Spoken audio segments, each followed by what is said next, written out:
बिस्मिल्लाहिर्रहमानिर्रहीम। अस्सलाम वालेकुम रहमतुल्लाह। उम्मीद करता हूँ कि जी आप सभी खैरियत से होंगे। मेरी बताई हुई एहतियात हिदायत और नुस्ख़ात पे अमल करके एक सेहतमंद और खुशगवार ज़िंदगी आप लोग गुजार रहे होंगे। मैं हूँ हकीम हाफिज़ अब्दुल समद और आप देख रहे हैं मेरा यूट्यूब और फेसबुक का चैनल।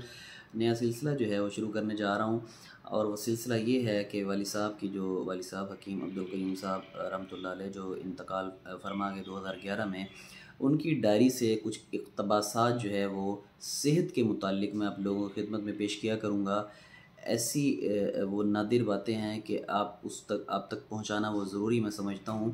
वो इसलिए कि उससे आपको अपनी सेहत को बेहतर करने में बहुत सारी जो है वो इंशाअल्लाह मदद मिलेगी। तो मैं वक्तन फ़वक्तन जो है वो कुछ उसके सफ़हात जो है वो कुछ सफ़हात एक दफ़ा तो सारी पढ़नी मुमकिन नहीं है, तो कुछ सफ़हात जो है वो 2 से 3 सफ़हात जो है वो मैं आपकी खिदमत में जो है वो पेश किया करूँगा। तो आज जो है वो चलें मैं आपको जो है वो 2 से 3 सफ़हात जो है वो वाली साहब की डायरी से जो है वो पढ़ के सुनाता हूँ। बिस्मिल्लाहिर्रहमानिर्रहीम। आज के तरक्की याफ्ता दौर में इंसान इल्म फ़नून की बुलंदियों को छूता हुआ नज़र आता है। कहीं चाँद को मुसख्खर कर रहा है तो कहीं समंदर से ख़ज़ाने निकाल रहा है। घंटों का सफ़र मिनटों में तय कर रहा है। गर्ज़ मादी तरक्की इंतहा को नज़र आती है। मगर इतनी तरक्की के बावजूद अगर इंसान की अपनी ज़ात की तरफ देखा जाए तो इसे मुसलसल सेहत की तरफ से परेशानी का सामना है।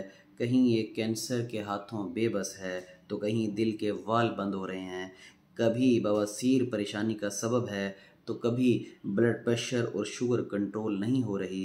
गर्ज़ हर किस्म की एहतियात के बावजूद आदमी का हाथ सेहत की तरफ से तंग ही नज़र आता है।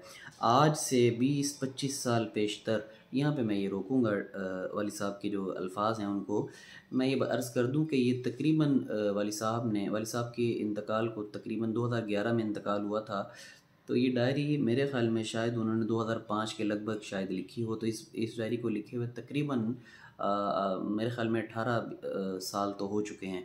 तो 18 साल से भी 20 साल पेशतर ये वाली साहब का जो इसमें कहने का जो मतलब है। गर्ज़ हर किस्म की एहतियात के बावजूद आदमी का हाथ सेहत की तरफ से तंग ही नज़र आता है। आज से 20-25 साल पेशतर अगर घर भर में से कोई एक बीमार होता था तो आज पूरा कुनबे को बीमारी ने घेरा हुआ है। और पहले ऑपरेशन का नाम सुनकर लोग घबराते थे और खौफ के मारे ऑपरेशन न कराते थे। आज हर आदमी अपेंडिक्स, प्रोस्टेट और दिल का ओपन हार्ट सर्जरी, पित्ता और गुर्दे वगैरह का ऑपरेशन करा चुका है। कुछ अरसा पहले शाज़ो नादर किसी औरत का बच्चा होते हुए ऑपरेशन सुना जाता था। आज के तरक्की याफ्ता दौर में बिजाय आसानी पैदा होने के ज़चगी में भी पेचीदगियाँ ही पैदा हो चुकी हैं और तकरीबन हर औरत का छोटा या बड़ा ऑपरेशन ज़चगी के वक्त ज़रूरी हो गया है, जिसकी वजह से औरत ज़िंदगी भर पेचीदगियों की आमाजगा बन जाती है और मुख्तलिफ़ अवारिस का शिकार रहती है। ज़िंदगी यानी उम्र कम हो गई है। 40 साल के बाद इंसान तकरीबन खुद को बोनस पर तसव्वुर करने लगता है। इलाज न सिर्फ मुश्किल बल्कि इंतहाई महंगा होता जा रहा है और गरीब आदमी अगर बीमार हो जाए तो इसके लिए दुनिया जहन्नम बन जाती है और वो अपनी खून पसीने की कमाई हकीम और डॉक्टर साहिबान के नज़र आता है। वाली साहब ने बड़ा ज़बरदस्त ये लिखा है कि वो अपनी खून पसीने की कमाई जो है वो डॉक्टर साहिबान की नज़र करता रहता है, मगर आराम की सूरत नहीं बनती और आखिर मरीज़ जान से हाथ धो बैठता है।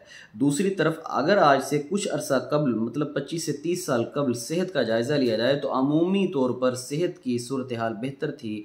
ऑपरेशन जो है वो ना होने के बराबर था। शुगर, दिल के वाल, ब्लड प्रेशर, कैंसर, बवासीर, गुर्दों का फेल होना, लिकोरिया, गैस ट्रबल वगैरह अलामात ना होने के बराबर थीं।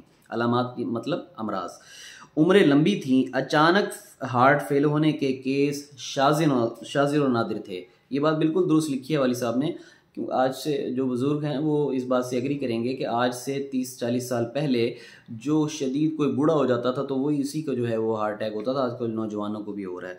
तो ये लिखा है कि यानी अचानक हार्ट फेल होने के केस शाज़ नादिर थे। वो भी शहरों में देखने के लिए आते थे, देखने में आते थे। मतलब शहरों में जो है वो केस जो है वो हार्ट फेल के ज़्यादा थे।